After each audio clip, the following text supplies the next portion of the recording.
you guys about quantum theory.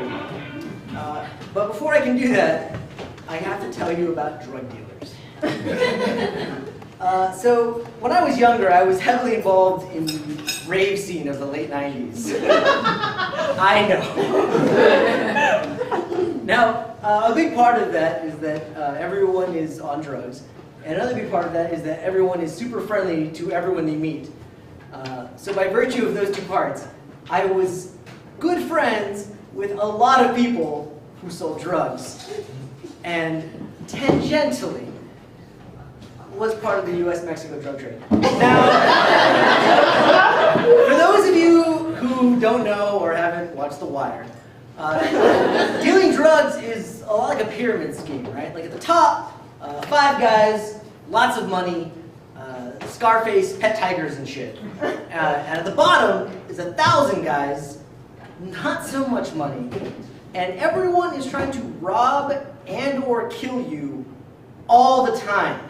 I didn't know anybody at the top.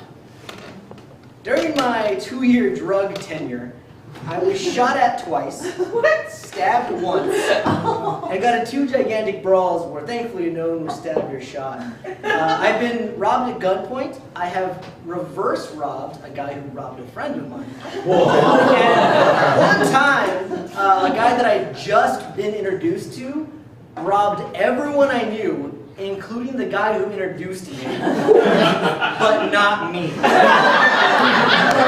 To this day, I don't know why. I do know that later on he was thrown out of a moving vehicle on Interstate 10. I used to sleep with a sawed-off shotgun under my bed after my mom received a death threat that was meant for my brother. There was a time when a guy hired 2 Mexican gangsters to kick the shit out of me because I had smashed his storefront window with a rock. I paid for the window, but he was pretty pissed.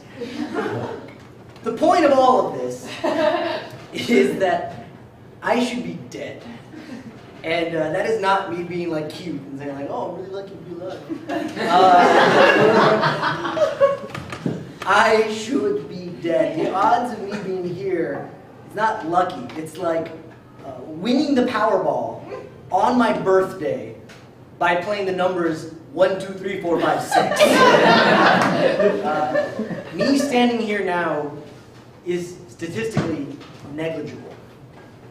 So, who has heard of Schrödinger's cat?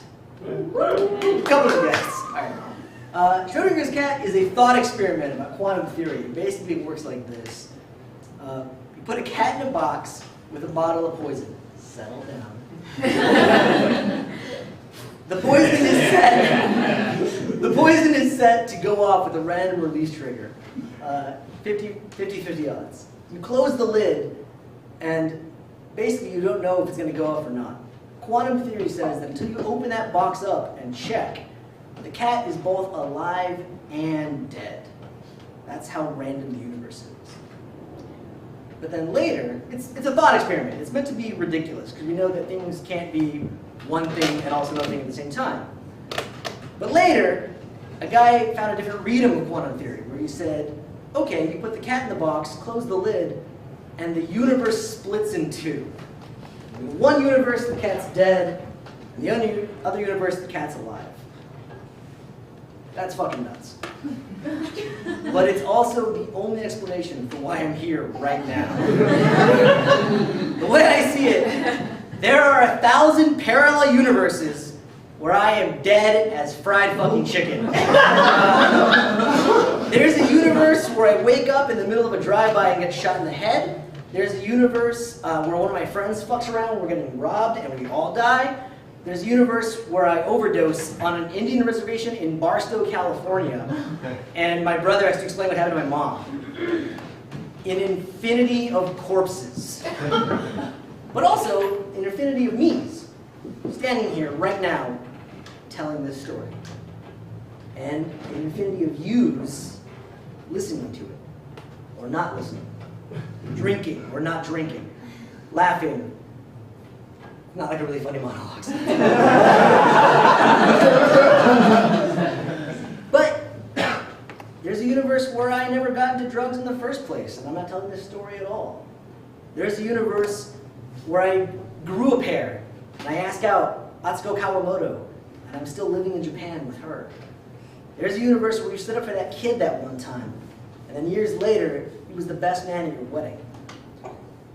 There's a universe where every choice you didn't make happens, and you don't have the same regret or joy that you do here. I know it's a weird way of looking at life, thinking that every choice that could have happened did.